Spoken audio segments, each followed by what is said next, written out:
இப்போ நாம் தமிழில் ஒரு முக்கியமான ஒரு முத்தான கருத்து ஒன்று வச்சுருக்காங்க.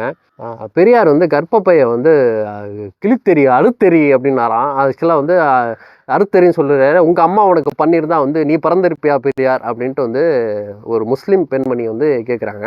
அவங்க பேச பேச வந்து கீழே உட்காந்து நாம் தமிழர் சீமான் வந்து பார்த்து ரசிச்சுட்டு இருக்காங்க. அதாவது பெரியார் என்ன அர்த்தத்தில் சொன்னார் அப்படின்னு ஒரு கான்செப்ட் இருக்குல்ல.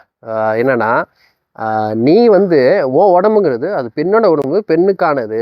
அவள் வந்து ஒரு ஆணுக்கான ஒரு பொம்மையாக இருக்கக்கூடாது.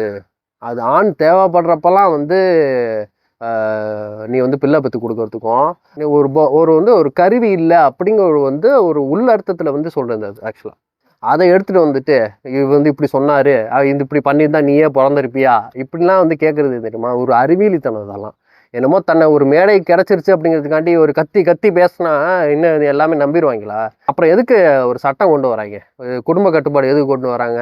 2 பிள்ளை தான் பெற்றுக்கணும் எதுக்கு கொண்டு வராங்க? இப்போ வந்து அரசாங்கத்தை போய் சொல்லுமா, நீ வந்து 4-5 நீ பெற்றுக்குமா, 5 பெற்றுக்கோ, 6 பெற்றுக்கோ, 7 பெற்றுக்கோ, 8 பெற்றுக்கோ, எத்தனை வேணாலும் பெற்றுக்குங்க. இப்பெல்லாம் நாங்கள் பேசுனா உங்களுக்கு எப்படி தெரியும்? இப்படி தோணும். இல்லை நாங்கள் அந்த மாதிரி அர்த்தத்தில் பேசலன்னு உங்கள் தம்பிகள்லாம் வந்து கமெண்ட்டில் இப்படிலாம் இந்த மாதிரி அழகாலாம் கேட்க மாட்டாங்க.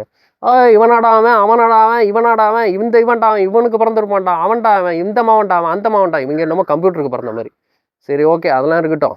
இதுதான் அது ஆக்சுவலாக அர்த்தம். முதல்ல புரிஞ்சுக்குங்க. உங்கள் இஷ்டத்துக்கு வாய்க்கு வந்துச்சு, வாய் இருக்குது, மேடை இருக்குது அப்படிங்கிறதுக்கு இஷ்டத்துக்கு பேசுறதுக்கு இல்லை. முதல்ல வந்து ஒரு ஆளை வந்து நீங்கள் வந்து ஒரு எதிர்க்கிறீங்கன்னா அந்த எதிர்ப்பு அப்படிங்கிறது வந்து ஒரு ரெஸ்பெக்ட்ஃபுல் வேயாக இருக்கணும்.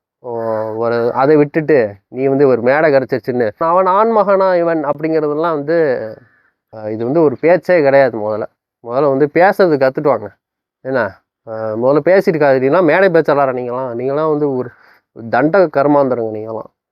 ஓகே, இது அவ்வளோதான் எங்கள் கருத்து. இதில் இதுக்கு மேலே ஒன்றும் இல்லை. நன்றி, வணக்கம்.